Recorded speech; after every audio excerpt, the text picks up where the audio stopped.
નમસ્કાર નમસ્કાર નમસ્કાર નમસ્કાર નમસ્કાર વિદ્યાર્થી મિત્રો, કેમ છો? મજામાં? હાલો વિદ્યાર્થી મિત્રો, જોડાઈ જાઓ ફટાફટ. વિદ્યાકુલમાં ટોપર બેચમાં આપનું હાર્દિક સ્વાગત છે. વાત કરીએ છીએ વિદ્યાર્થી મિત્રો સંચાલનની સપાટીઓની. યસ, 165 વિદ્યાર્થી મિત્રો જોડાઈ ગયા છે. સરસ, good, nice nice nice, very nice. Okay, ચાલો તો વિદ્યાર્થી મિત્રો શરૂઆત કરીએ સરસ મજાના લેક્ચરની. ગઈકાલે આપણે વાત કરી હતી સંચાલનની 3 સપાટીઓની. સૌથી પહેલા આપણે જોયું કે ભાઈ સંચાલન એટલે શું, એનો અર્થ શું થાય. ત્યારબાદ આપણે સંચાલનના સ્વરૂપ વિશે ચર્ચા કરી, એટલે કે લક્ષણ વિશે ચર્ચા કરી. ત્યારબાદ આપણે વિદ્યાર્થી મિત્રો ચર્ચા કરી સંચાલનનું મહત્વ. યસ, જેમાં જોયું હતું કે ભાઈ દરેક સારો ધ્યેય સારા ધંધાનો નફો છે. ઓકે, આજે 8:15 જો તમારા શેડ્યુલમાં લેક્ચર હશે તો હશે ભાઈ, બતાવો ઇંગ્લિશની મને ખબર નથી એટલે હું તમને ફાઇનલ ન કહી શકું, પણ તમે શેડ્યુલ જોઈ લેજો એટલે તમને આઈડિયા આવી જશે. ઓકે, હા, ગઈકાલે આપણે વાત કરી હતી કે ભાઈ 324 કે ભાઈ ઉચ્ચ સંચાલન સપાટીના 3 નામ છે, મધ્ય સંચાલન સપાટીનું 1 નામ છે અને તળ સંચાલન સપાટીના 4 નામ છે. યસ ઓર નો? હા, 324 324. હા, એમ જોઈએ તો એને રોન કહેવાય. ઓલા પત્તે રમવા વાળા હોય ને એને આવું બધું બહુ ગમે, સમજે? દૂડી તીડી ચોગી, આ પણ લાઈનમાં રાખવાની છે, તીડી દૂડી ચોગી. હા, અમને મારા દીકરા રોન બનાવે આમાં પડ્યા પડ્યા, સમજે? હા, ઓકે. હા, પછી સંચાલનનું સ્વરૂપ હતું, એની ચાવી હતી સર્વ જૂથમાં સતત વિનિહે. ઓકે, હા, અકાઉન્ટનો લેક્ચર લેવાશે, don't be worry after me. Okay, so don't worry and let's start our lecture.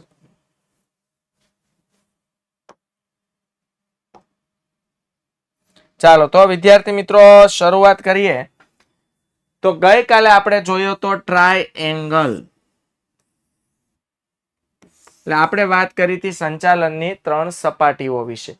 તો આપણે જોયું હતું કે ભાઈ ઉચ્ચ સંચાલન સપાટી, મધ્ય સંચાલન સપાટી અને તળ સંચાલન સપાટી. ચાલો એક ક્વિક સરસ મજાનું ફાસ્ટ રિવિઝન મારી લઈએ. બાળકો, ઉચ્ચ સંચાલન સપાટીએ કોણ કોણ બિરાજમાન હતું? તો કે ભાઈ ઉચ્ચ સંચાલન સપાટીએ સંચાલન મંડળ, ત્યારબાદ મેનેજિંગ ડિરેક્ટર એટલે કે એમડી, જીએમ એટલે કે જનરલ મેનેજર અને આપણા સીઈઓ એટલે કે ચીફ એક્ઝિક્યુટિવ ઓફિસર. ઓકે, સંચાલનની સર્વોચ્ચ સત્તા ધરાવતી સપાટી એટલે ઉચ્ચ સંચાલન સપાટી, એટલે એને સર્વોચ્ચ સત્તા ધરાવતી સપાટી પણ કહેવામાં આવે છે. ઓકે, ટોચની સપાટી પણ કહેવામાં આવે છે. ત્યારબાદ આપણે જોયું હતું બાળકો મધ્ય સંચાલન સપાટી. મધ્ય સંચાલન સપાટીએ વિવિધ શું હતા? અધિકારીઓ. વિવિધ શું હતા બાળકો?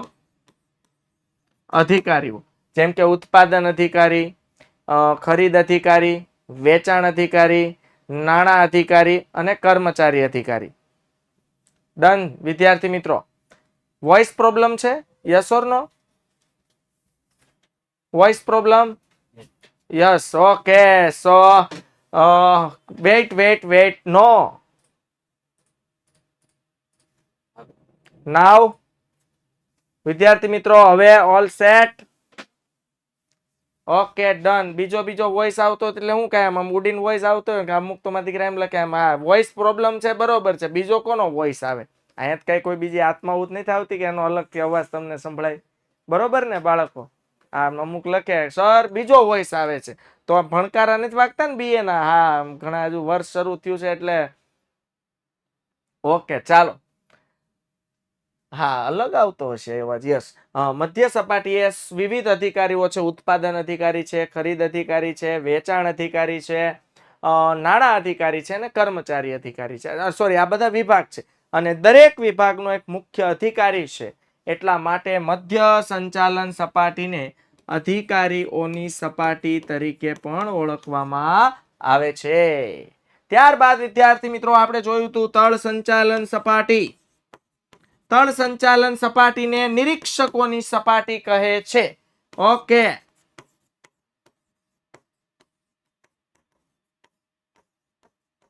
નિરીક્ષકોની સપાટી. નિરીક્ષકો એટલે કોણ? તો એક તો નિરીક્ષક પોતે, પછી કોણ હતું બાળકો? જોબરો અને ફોરમેન. બોલો, આ એક પણ લોકોનું કામ ઉત્પાદન કરવાનું નથી, આ બધાનું કામ છે સંચાલન કરવાનું, મેનેજમેન્ટ કરવાનું. હાલો, આ બધી સપાટી સંચાલનની સપાટી છે. આ સપાટીનું કામ પૂરું થાય એટલે આપણે ગઈકાલે વાત કરી હતી કે પ્રોડક્શન, ઉત્પાદનનું કામ શરૂ થાય અને ઉત્પાદનના કામમાં જે કામદારો જોડાયેલા છે એના પર નિરીક્ષક દેખરેખ રાખવી, એ લોકોને જરૂર જણાય ત્યાં દોરવણી આપવી. આ તમામ કામ કોણ કરે છે? નિરીક્ષક, જોબરો અને ફોરમેન. અને ગઈકાલે એક સરસ મજાના આઈએમપી પ્રશ્નની પણ આપણે ચર્ચા કરી હતી કે તળ સપાટીએ, જેનું બીજું નામ છે નિમ્ન સપાટી, નિરીક્ષકોની સપાટી. બાળકો, તો આ નીચલી કક્ષાની જે સપાટી છે, નિમ્ન સપાટી છે, તળ સપાટી છે, ત્યાં કોનો સમાવેશ નથી થતો?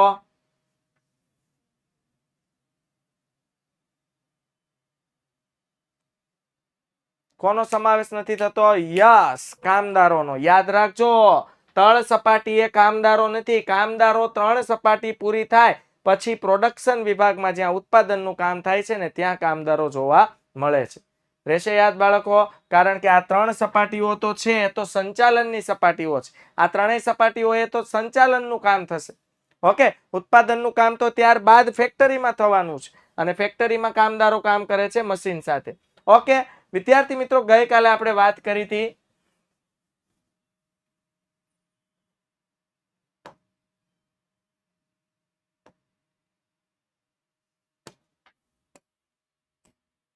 આપણે એક ચર્ચા એવી પણ કરી હતી કે ભાઈ ત્રણેય સપાટીઓની આકૃતિ જોઈતી. આકૃતિ 2 ગુણમાં પૂછાય છે અને 3 સપાટીઓના કાર્યો અલગ અલગ રીતે, એક સાથે ત્રણેય સપાટીના કાર્યો નથી પૂછાતા, અલગ અલગ રીતે. કે ભાઈ ઉચ્ચ સંચાલન સપાટીના કાર્યો સમજાવો, 3 ગુણ. મધ્ય સંચાલન સપાટીના કાર્યો સમજાવો, 3 ગુણ. અને તળ સંચાલન સપાટીના કાર્યો સમજાવો, 3 ગુણ. તો આજે ગઈકાલે આપણે 3 ગુણનો એક પ્રશ્ન જોયો હતો. કયો જોયો હતો? કે ભાઈ ઉચ્ચ સંચાલન સપાટીના કાર્યો.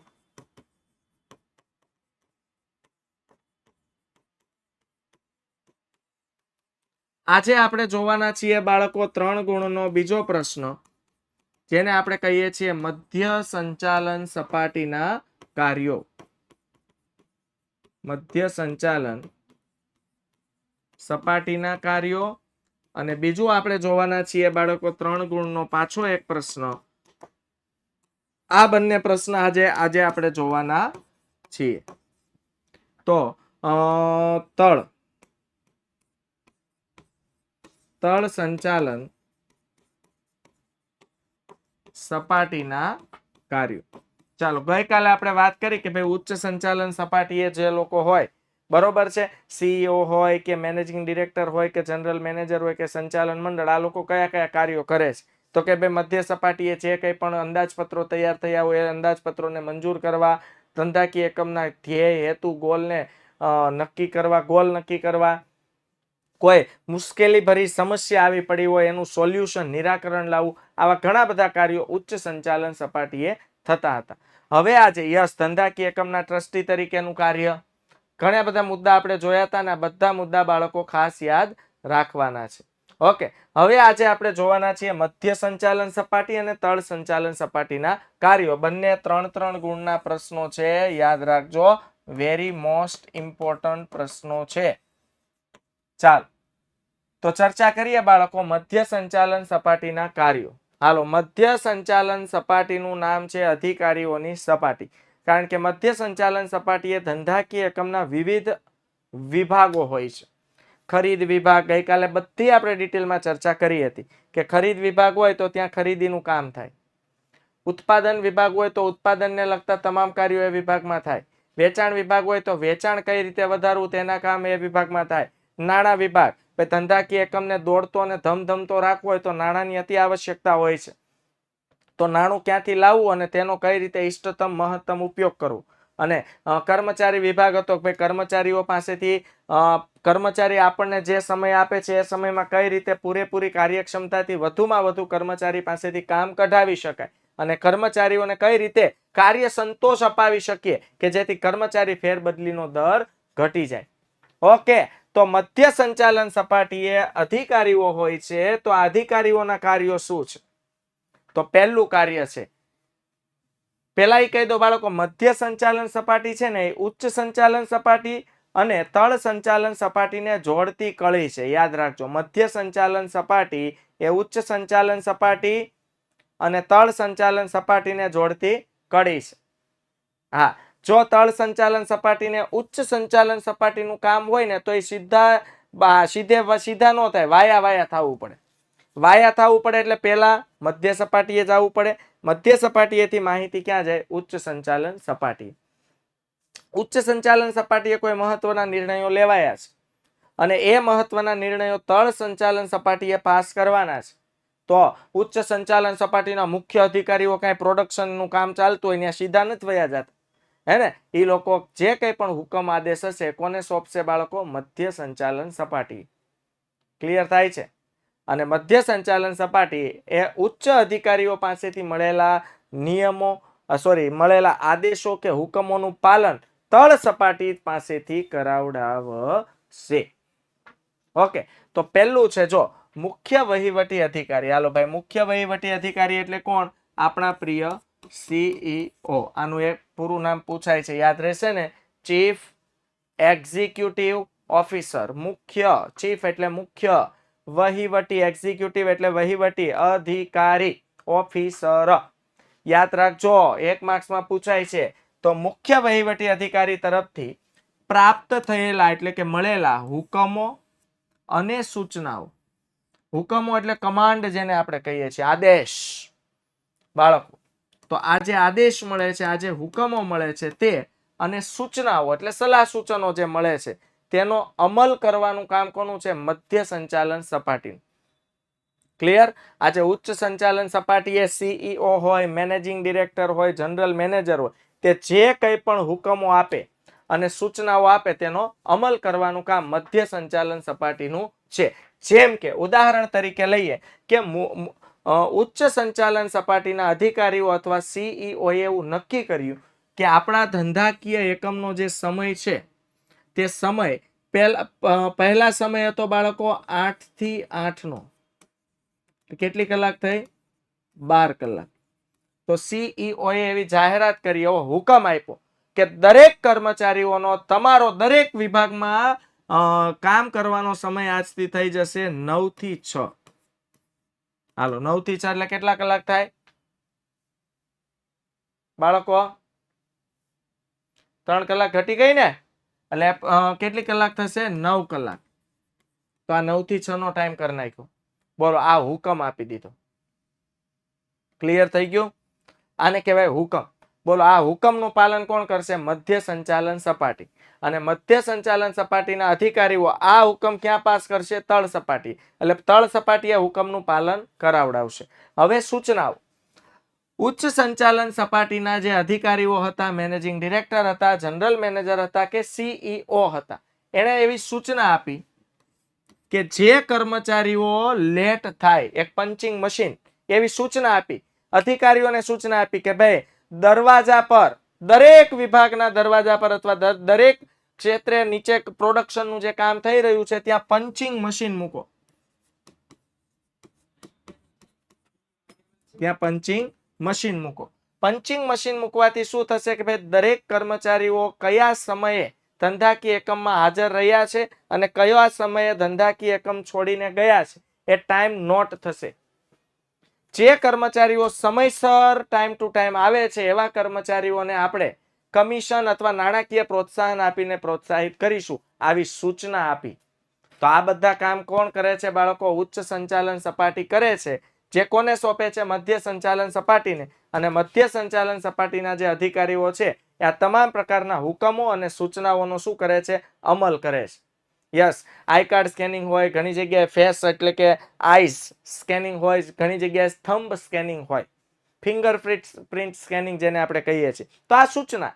આવી રીતે ધંધાકીય એકમમાં અવનવી સૂચનાઓ આવતી હોય. હવે સિમ્પલ વસ્તુ છે ભાઈ, ક્યાં CEO લેવલનો માણસ, મેનેજિંગ ડિરેક્ટર લેવલનો માણસ, જનરલ મેનેજર લેવલનો માણસ, આ વ્યક્તિ જે કંઈ પણ નિર્ણયો લે એ નિર્ણયો કાંઈ તળ સપાટીએ સીધા આપવા માટે જતા નથી. એ વ્યક્તિ માત્ર કોને સોંપી દેશે? મધ્ય સંચાલન સપાટી. બાકીનો વહીવટ મધ્ય સંચાલન સપાટી બોલો આ હુકમો અને સૂચનાઓનો શું કરશે? અમલ કરશે. સમજાય છે? મધ્ય સંચાલન સપાટી સૂચના અને હુકમોનો શું કરશે? અમલ કરશે, અનુકરણ કરશે અને એનો અમલ કરાવડાવશે. કોની પાસેથી? તળ સંચાલન સપાટી પાસેથી. અને તળ સંચાલન સપાટીના જે નિરીક્ષકો છે, જોબરો છે અને ફોરમેનો છે, આ સેમ પ્રોસીજર કોની પાસે કરાવડાવશે? કામદારો પાસેથી, કર્મચારીઓ પાસેથી. ઓકે, એટલે ખાસ યાદ રાખજો. એવો પણ પ્રશ્ન આવે છે કે ભાઈ મધ્ય સંચાલન સપાટી એ ઉચ્ચ સંચાલન સપાટી અને તળ સંચાલન સપાટીને જોડતી કડી છે. ત્યારબાદ જોઈએ વિદ્યાર્થી મિત્રો નંબર 2, દરેક વિભાગીય અધિકારી પોતાના વિભાગના અંદાજપત્ર તૈયાર કરે છે. ગઈકાલે આપણે વાત કરી અંદાજપત્ર એટલે બજેટ. ચાલો, કોઈ પૂછે બજેટ શેના માટે હોય? તો કે ભાઈ બજેટ ભવિષ્ય માટે હોય. શેનું હોય? તો ભાઈ વિભાગ દીઠ દરેક વિભાગનું અલગ અલગ બજેટ બનશે. ઉત્પાદન વિભાગનું અલગ બજેટ, ખરીદ વિભાગનું અલગ બજેટ, વેચાણ વિભાગનું અલગ બજેટ, બધાનું અલગ અલગ બજેટ બનશે, જેમાં ખર્ચાઓ અને આવકનું અનુમાન લગાવવામાં આવશે. અનુમાન એટલે અંદાજ. બજેટ આખે આખું અંદાજ બેઝ પર હોય.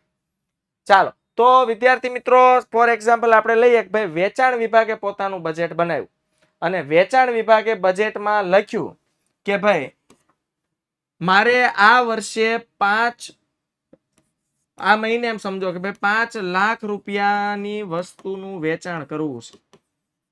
હાલો, 5 લાખની વસ્તુનું વેચાણ કરશે એટલે આવક કેટલી કરવી છે? 5 લાખ. ચાલો, વેચાણ વિભાગના અધિકારીને આવક કેટલી કરવી છે? 5 લાખ. ના બદલામાં એને ખર્ચા બતાવ્યા. આવકનું તો કહી દીધું, બજેટ આ અંદાજ છે હો, હજુ આવું કઈ થયું નથી, આ ભવિષ્યની વાત છે. એટલે વેચાણ વિભાગને વિચારી લીધું છે કે ભવિષ્યમાં 5 લાખ રૂપિયાની આવક મેળવવી છે વેચાણ દ્વારા. હવે એને ખર્ચા દર્શાવ્યા કે ભાઈ 5 લાખનું વેચાણ કરવું હોય તો મારે ન્યૂઝપેપરમાં 50,000ની એડ આપવી પડશે. ન્યૂઝપેપરમાં.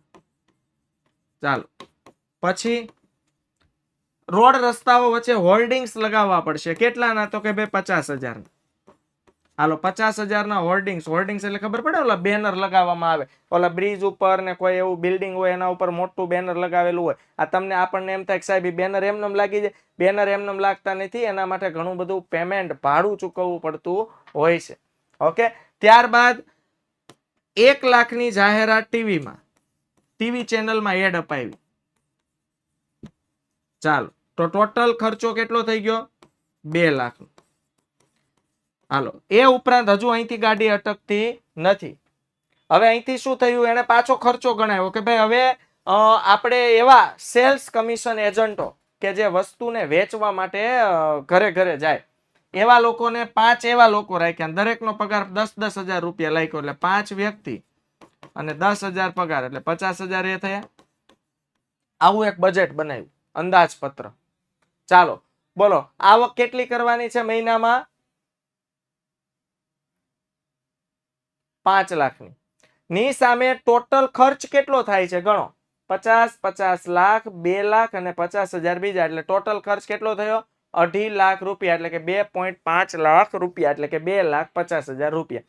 આવું સરસ મજાનું બજેટ તૈયાર કરીને, બજેટ અને કયા અધિકારીએ તૈયાર કર્યું? વેચાણ અધિકારીએ. કયા અધિકારીએ તૈયાર કર્યું? વેચાણ અધિકારી. અને આ બજેટ વેચાણ અધિકારીએ ઉચ્ચ સંચાલન સપાટીએ મોકલી દીધું.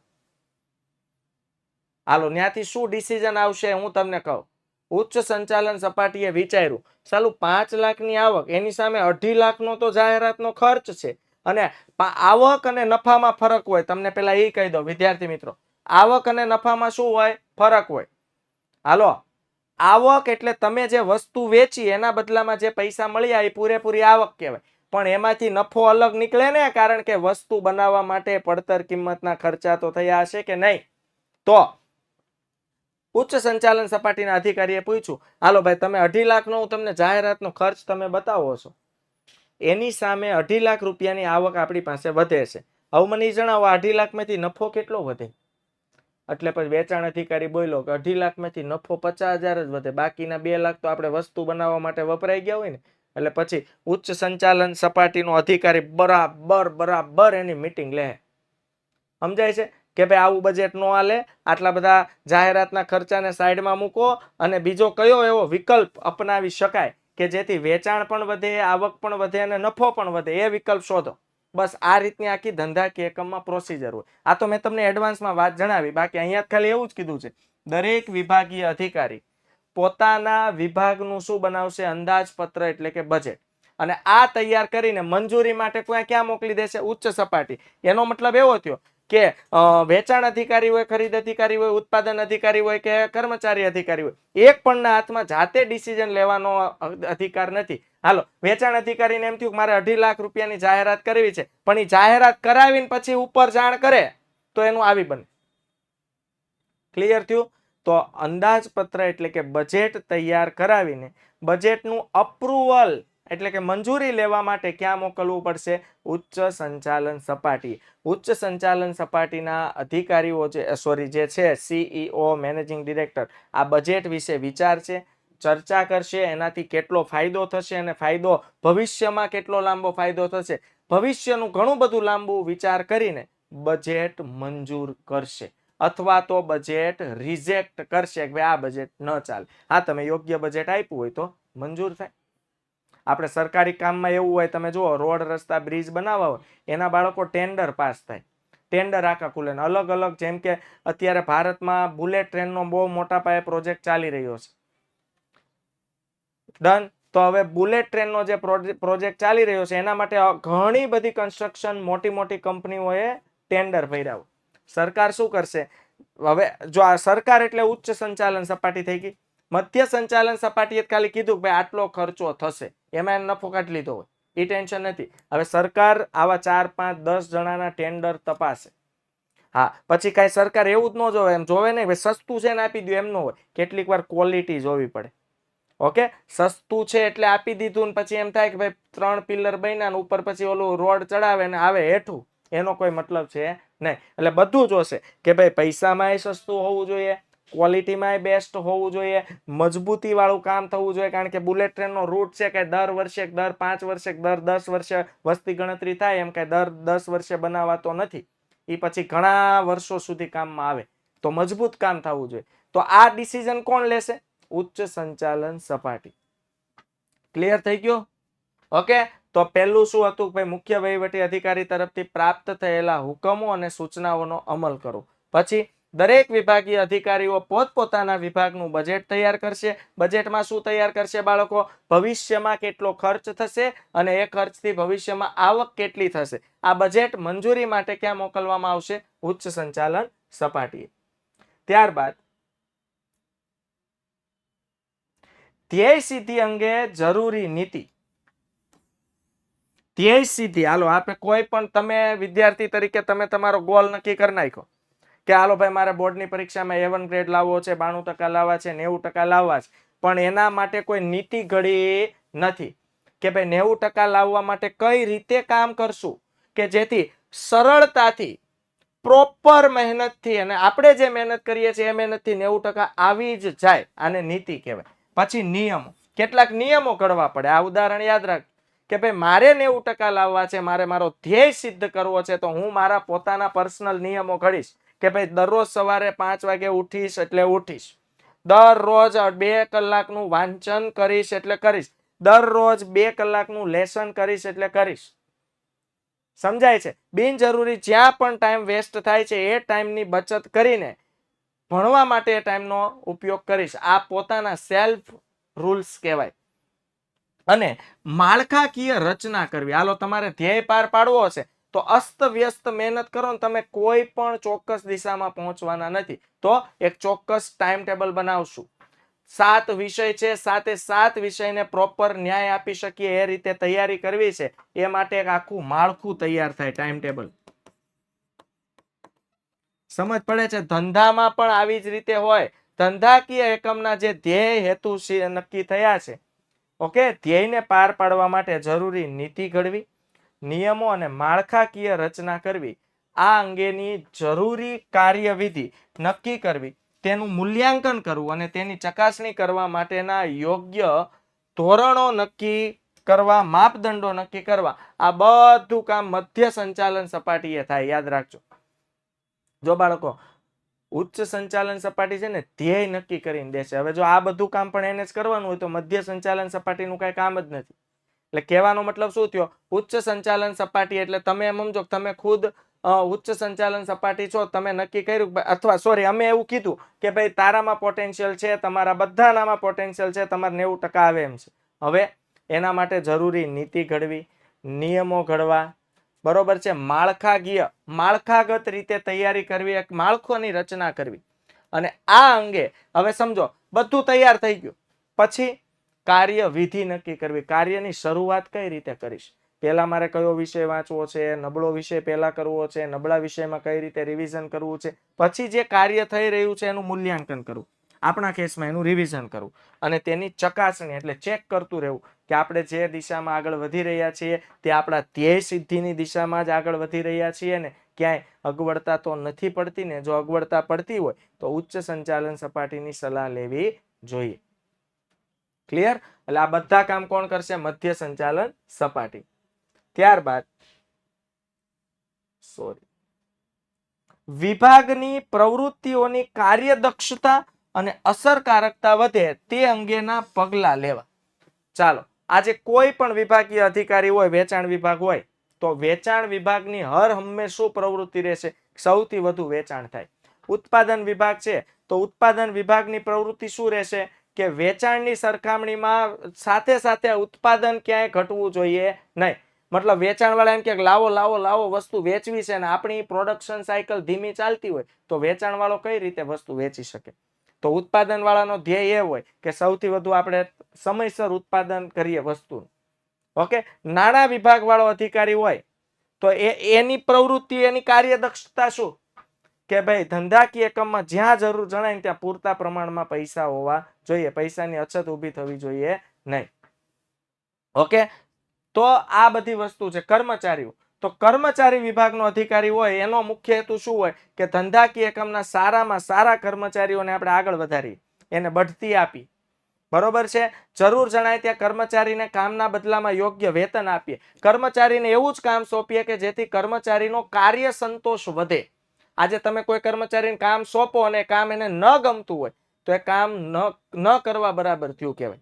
તો એવું કામ સોંપો કે જે કામ ગમે અને કર્મચારી પોતાની શ્રેષ્ઠ કાર્યક્ષમતાથી એ કામ કરે, અને શ્રેષ્ઠ કાર્યક્ષમતાથી કામ કરશે તો એનું વળતર આપણા ધંધાને જ મળવાનું છે. તો લખ્યું છે શું? કે ભાઈ દરેક વિભાગ પોતપોતાના વિભાગીય અધિકારી તરીકે પ્રવૃત્તિઓની કાર્યદક્ષતા અને અસરકારકતા વધે એ અંગેના શું લેશે? પગલાં લેશે. એટલે પોતાના વિભાગની અસરકારકતા કઈ રીતે વધે, પોતાનો વિભાગ કઈ રીતે વધુ સારી કાર્યક્ષમતાથી કામ કરે, એ નક્કી કોણ કરશે? મધ્ય સપાટી સંચાલનના અધિકારીઓ. ક્લિયર થાય છે એવરીબડી? ઓકે, ત્યારબાદ મધ્ય સપાટી સંચાલન શું કરશે? દરેક અધિકારીઓ પોતાના કર્મચારીઓનો જુસ્સો વધે. બાળકો, જો કર્મચારી તેના કામથી નાખુશ હોય, યાદ રાખજો, કર્મચારી પોતાના કામથી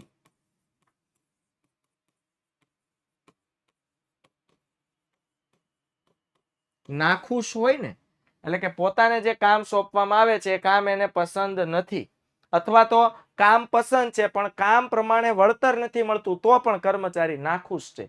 અને આવો કર્મચારી પોતાનામાં જે જુસ્સો રહેલો છે, પોતાની જે કાર્યક્ષમતા છે, એ પૂરેપૂરી કાર્યક્ષમતાથી કામ કરી શકતો નથી.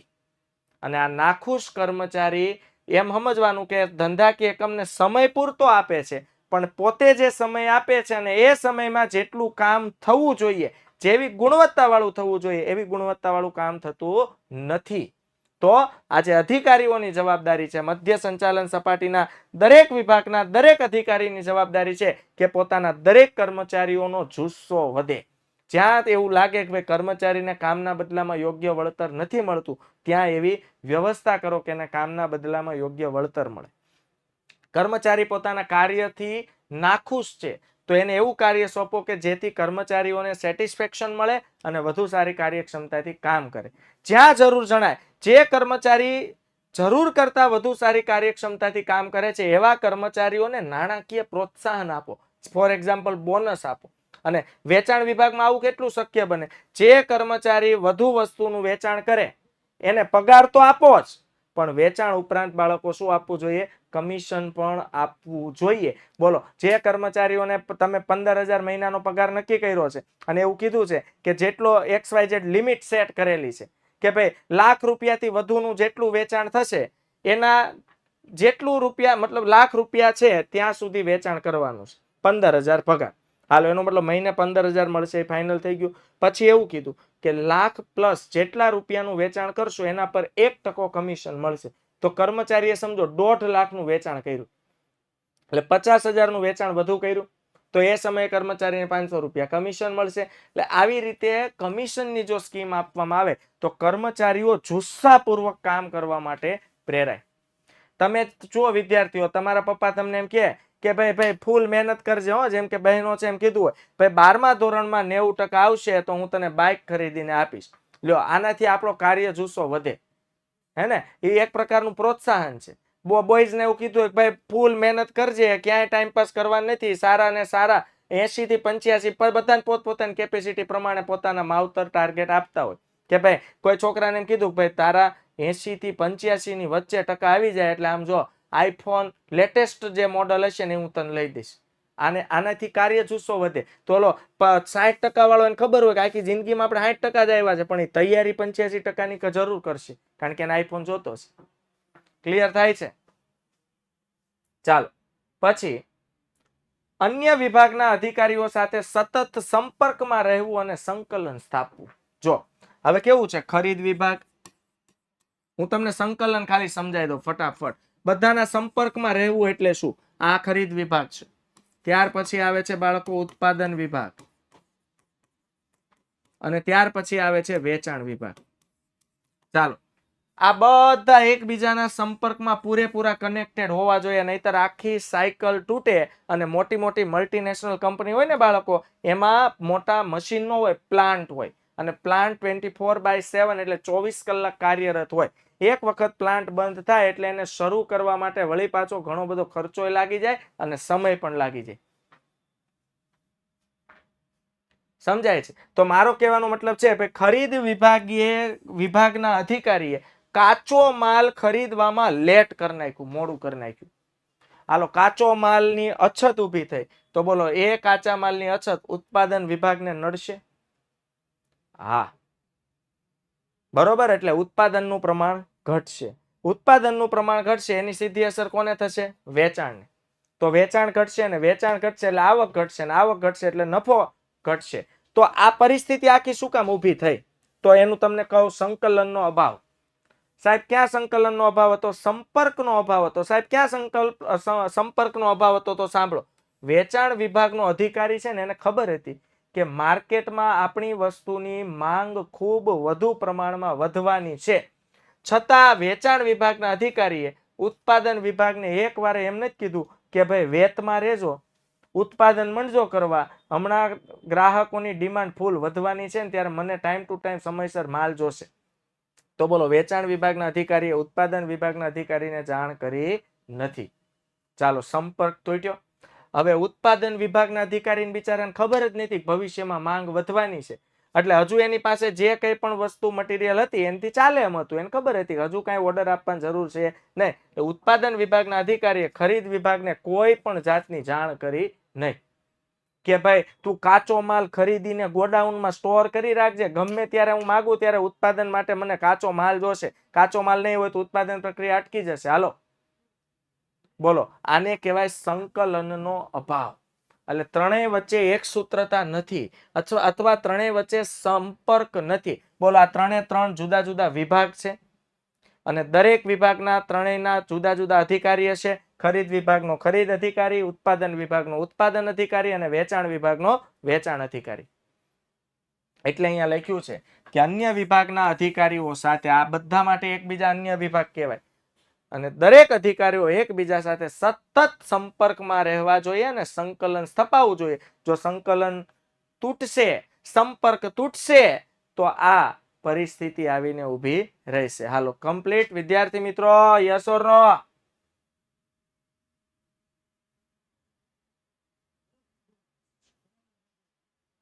ચાલ, પેટા વિભાગના કાર્ય પર ધ્યાન રાખવું. ઘણીવાર કેવું હોય, મુખ્ય વિભાગ છે કે ભાઈ ઉત્પાદન વિભાગ,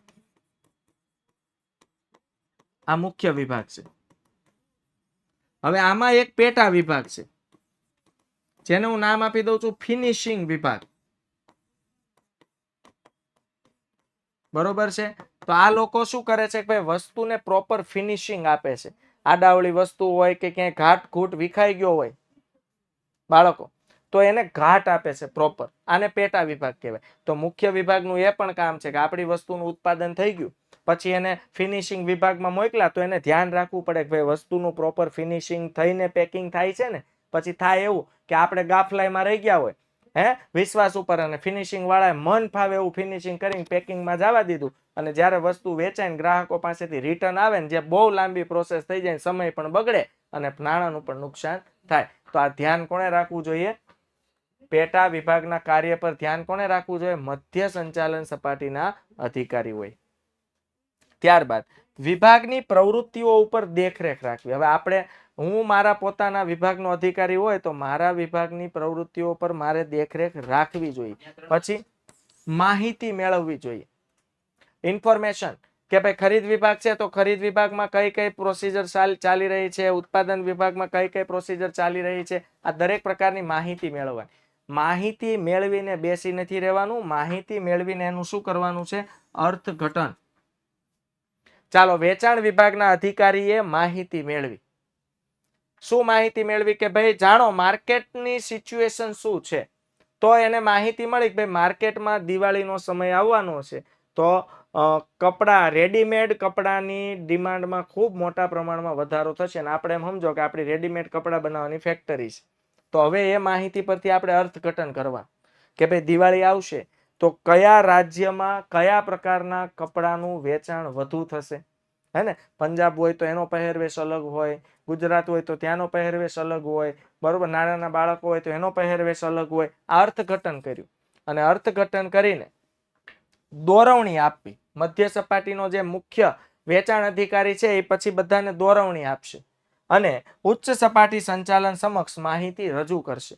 અને જરૂર જણાય ત્યાં જે માહિતીનું અર્થઘટન કર્યું છે તમામ માહિતી ક્યાં મોકલશે? ઉચ્ચ સંચાલન સપાટીએ. ઓકે. ત્યારબાદ નંબર 9, ઉચ્ચ સપાટી સંચાલનને નીતિ વિષયક નિર્ણયો લેવામાં મદદરૂપ થવું. બાળકો, આજે કોઈ યોગ્ય નીતિ ઘડવાની હોય, કારણ કે માર્કેટમાં કોમ્પિટિશન ખૂબ મોટા પ્રમાણમાં હોય છે. યાદ રાખજો, અત્યારનું હરીફાઈ વાળું માર્કેટ માત્ર ને માત્ર જો ફાયદાકારક હોય ને તો એ છે કસ્ટમર, કન્ઝ્યુમર જેને કહીએ આપણે, ગ્રાહકોનું માર્કેટ છે હાલનું માર્કેટ. કારણ કે માર્કેટમાં કોમ્પિટિશન જ એટલી, તમને એમ થાય કે આ કમાઈ લેતો હશે, બસ એ ખાલી વાતું કરવાની, એ કાંઈ બહુ મોટા પ્રમાણમાં નફો નથી કમાવાના. એ જમાના ગયા કે જેમાં નફાનું માર્જિન બહુ વધારે હતું. ઓકે, તો ઉચ્ચ સપાટી સંચાલનને નીતિ વિષયક, હવે કોમ્પિટિશનમાં તમારે ટકવું હોય તો નીતિ વિષયક નિર્ણયો લેવા આવશ્યક છે કે આપણા હરીફ જે છે, આપણો કોમ્પિટિટર છે, એની કરતા આપણે કઈ રીતે વધુ સારું કામ કરી શકીએ અને કઈ રીતે એનાથી અલગ તરી આવીએ અને કઈ રીતે આગળ વધી શકીએ. આવા નિર્ણયોમાં બાળકો, ઉચ્ચ સંચાલન સપાટીને જ્યારે આવો મહત્વનો નિર્ણય લેવો હોય ત્યારે મધ્ય સપાટીના અધિકારીઓ એને મદદરૂપ બને છે. ઓકે, ચાલો આગળ જઈએ બાળકો. હવે આવે છે તળ સપાટી સંચાલનના કાર્યો. ક્લિયર થયું? તળ સપાટી સંચાલનના કાર્યો બહુ ઈઝી છે, એટલા માટે આપણે ઉચ્ચ સંચાલન, મધ્ય સપાટીમાં થોડોક વધારે સમય લીધો, ડિટેલમાં સમજવા જેવા હતા. કારણ કે તમને એ ખબર પડવી જોઈએ કે મધ્ય સપાટી સંચાલન, ઉચ્ચ સંચાલન સપાટી અને તળ સંચાલન સપાટીને જોડતી કળી છે. હવે આ તો સિમ્પલ સમજાશે કે ભાઈ કામદારો, મેં તમને કીધું હતું ને કે તળ સંચાલન સપાટીએ કામદારો હોતા નથી. કામદારો ક્યાં હોય? જ્યાં વસ્તુનું ઉત્પાદન થતું હોય, જ્યાં ફેક્ટરી હોય, જ્યાં મશીનરી હોય. હાલો, તો મશીનરી પર કામ થઈ રહ્યું છે. ચાલો બોલો, આ જે ફેક્ટરી છે બાળકો, બરોબર. આ ફેક્ટરીમાં અલગ અલગ મશીનરી છે ને આ મશીનરીમાં કામ થઈ રહ્યું છે. કામ કોણ કરે છે? કામદારો.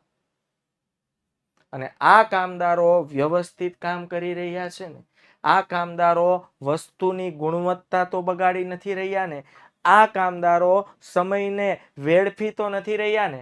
આ તમામ પ્રકારનું નિરીક્ષણ કરવાનું કામ કોનું છે? તળ સપાટી સંચાલન. હાલો એવરીબડી, ક્લિયર થાય છે ને વિદ્યાર્થી મિત્રો? Okay, yes, okay, very good. કેટલા વિદ્યાર્થીઓ છે? ડન. 200 થઈ જવા જોઈએ. કામદારોમાં શિસ્ત અને જુસ્સો વધે ને એવા પ્રયત્નો કરવાના. બાળકો, આજે નિરીક્ષકો, જોબરો અને ફોરમેનનું કામ શું હોય ખબર? કામદારોમાં ડિસિપ્લિન. જો મોડા આવે ને એનું ધ્યાન રાખવાનું. સ્કૂલમાં એવું હોય બાળકો, પ્રિન્સિપલની નીચે કોણ હોય? સુપરવાઇઝર. કયા કયા શિક્ષકો મોડા આવે છે એનો આખો રિપોર્ટ તૈયાર કરે પછી કોને આપે? પ્રિન્સિપલ. એ નેગેટિવ નથી, યાદ રાખજો. જ્યારે કોઈ તમારો સમયની નોંધ કરે એટલે સમજવાનું કે એનાથી તમારામાં ડિસિપ્લિન, શિસ્તનો ગુણ જાગૃત થશે. અને જે વ્યક્તિમાં ડિસિપ્લિન હોય, જે વ્યક્તિમાં શિસ્ત હોય, એ વ્યક્તિ હંમેશા પ્રગતિ કરે.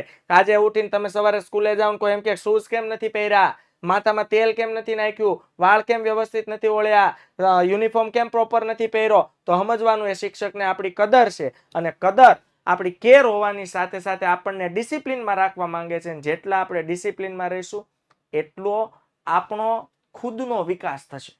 હાલો. અને બાળકો, ડિસિપ્લિન વાળો વ્યક્તિ છે ને એનો જુસ્સો હંમેશા વધારે જ હોય કે ભાઈ મારે નિયમિત સવારે ઉઠીને કામે જવું છે એટલે જવું જ છે, મારે નિયમિત સવારે ઉઠીને સ્કૂલે જવું છે એટલે જવું જ છે. તો પછી કેવું થાય? હવે નિરીક્ષકો છે એ કામદારોને ઘસકાય, કેમ મોડું થયું, મોડું મારે નહીં હાલે, પગાર કપાઈ જાય. તો આવું કરવાથી કામદારોનો જુસ્સો વધવાને બદલે ઘટી જાય. તો તળ સપાટી સંચાલન, પ્રોપર સંચાલન કોને કહેવાય? નિરીક્ષકો કામદારોને સમજાવશે કે ભાઈ જે તમે સમયસર આવશો તો તમારામાં ડિસિપ્લિનનો ગુણ વધશે, શિસ્તમાં રહેશો, નિયમિત બનશો તો એક સમય એવો આવશે કે નિયમિત કર્મચારીઓને આપણે કમિશન પણ આપીએ છીએ તો એનું કામ કરવાનો જુસ્સો વધશે. એટલે આ તળ સપાટી સંચાલક હોય, જો એમાં કેવું છે બાળકો, તળ સપાટી સંચાલન જે નિરીક્ષકો જોબર હોય ને એને સીધો લોઢા કોની સાથે લેવાનો? કર્મચારી સાથે. એટલે એ લોકોએ પોતાના વાણી વર્તન પર ખૂબ વધુ પ્રમાણમાં કાબુ રાખવું પડે. પોતાના વિભાગના રોજિંદા કાર્યોનું આયોજન કરવું. આજે નિરીક્ષકો અને જોબરો છે એની પાસે પોતે કામ વિભાજિત થઈ ગયેલું, એટલે પોતાની પાસે જે કામ છે ને દરરોજનું દરરોજ આયોજન કરવું કે ભાઈ કર્મચારી પાસેથી કેટલા પ્રમાણમાં જે કામ લેવાનું છે, એ રિપોર્ટ ક્યારે લેવાનો છે, કે ભાઈ સવારથી બપોર સુધીના કામનો રિપોર્ટ લઈ લેવાનો.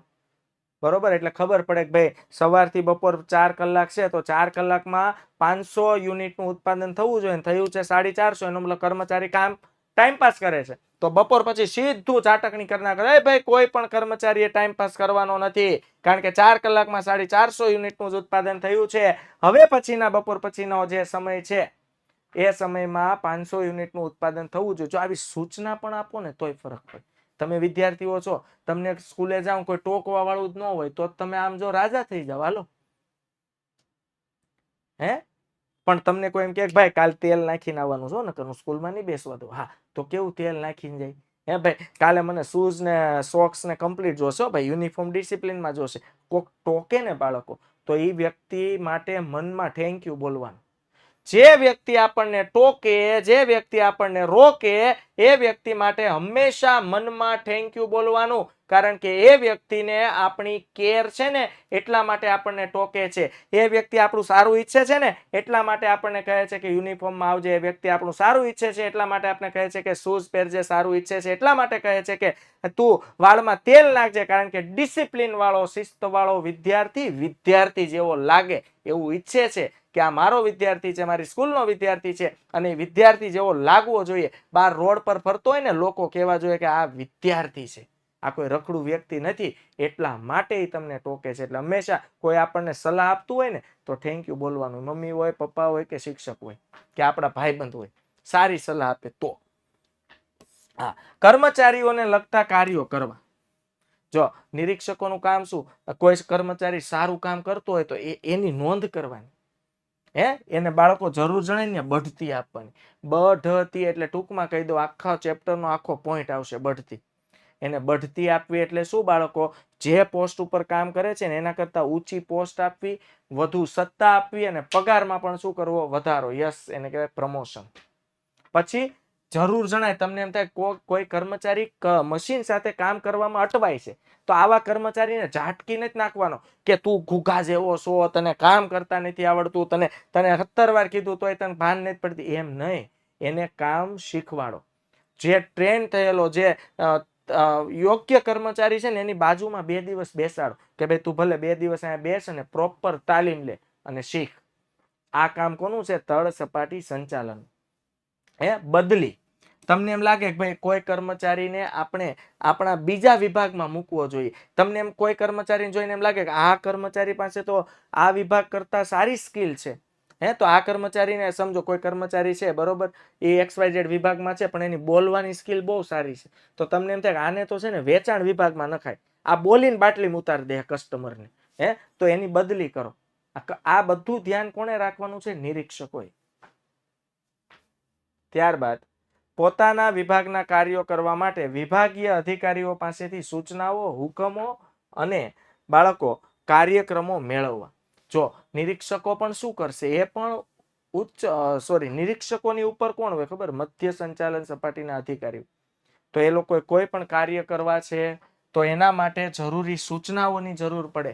આપણે કેમ આપણા મેન્ટર્સ હોય, આપણા વડીલો હોય, આપણે કોઈ નવું કામ કરવું હોય તો આપણે એની સૂચનાઓ લઈએ, અને સૂચનાઓ લઈએ ને એટલે ક્યારે દુઃખી નહીં થઈએ, યાદ રાખજો. તો એના હુકમો અને કાર્યક્રમો મેળવવા. ઓકે. ત્યારબાદ યંત્રોની ગોઠવણી, જેને કહેવાય યંત્ર વિન્યાસ, યંત્રોનું સમારકામ અને જાળવણીને લગતા કાર્યો કરવા. જોઈ લો, કોઈ પણ યંત્ર છે બાળકો, બરોબર, એની પ્રોપર ગોઠવણી થવી જોઈએ, જેથી આપણી પાસે જે જગ્યા છે ને જગ્યાનો મહત્તમ ઉપયોગ થઈ શકે. બીજું, યંત્રોનું સમારકામ.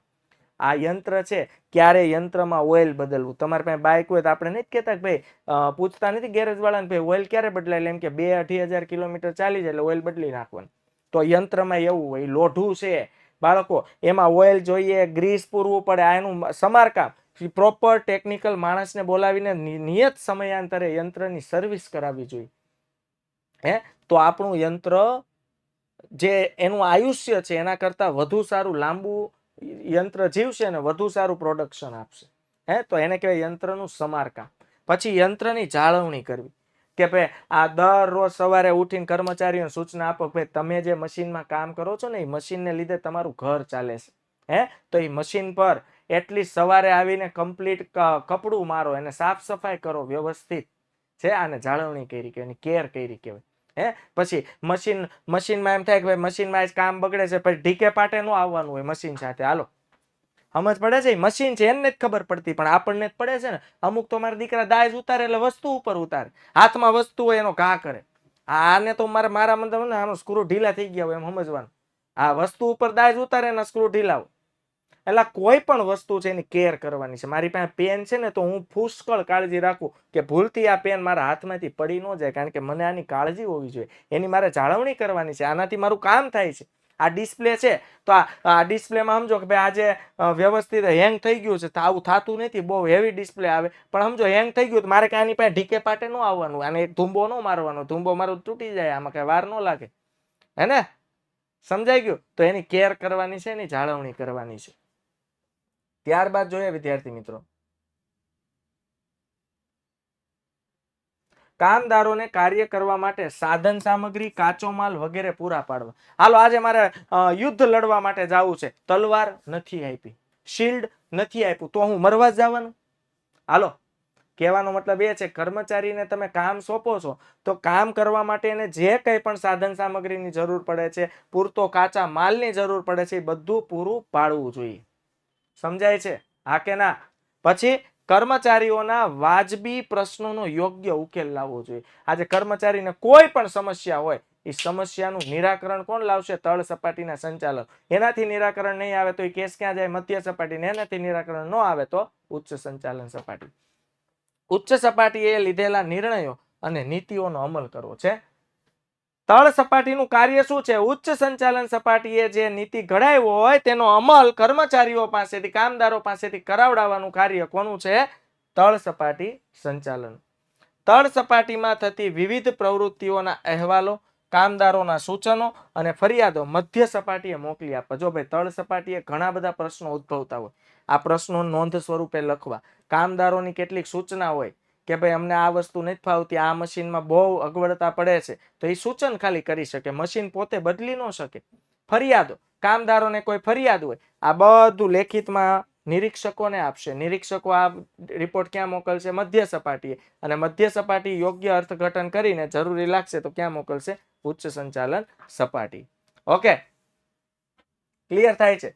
3 માર્ક્સમાં પોઈન્ટ પૂછાય એટલે કોઈ પણ 6.6 મુદ્દા, 6 કે 7 મુદ્દા લખવાના. તો ચાલો વિદ્યાર્થી મિત્રો, ઉચ્ચ સંચાલન સપાટી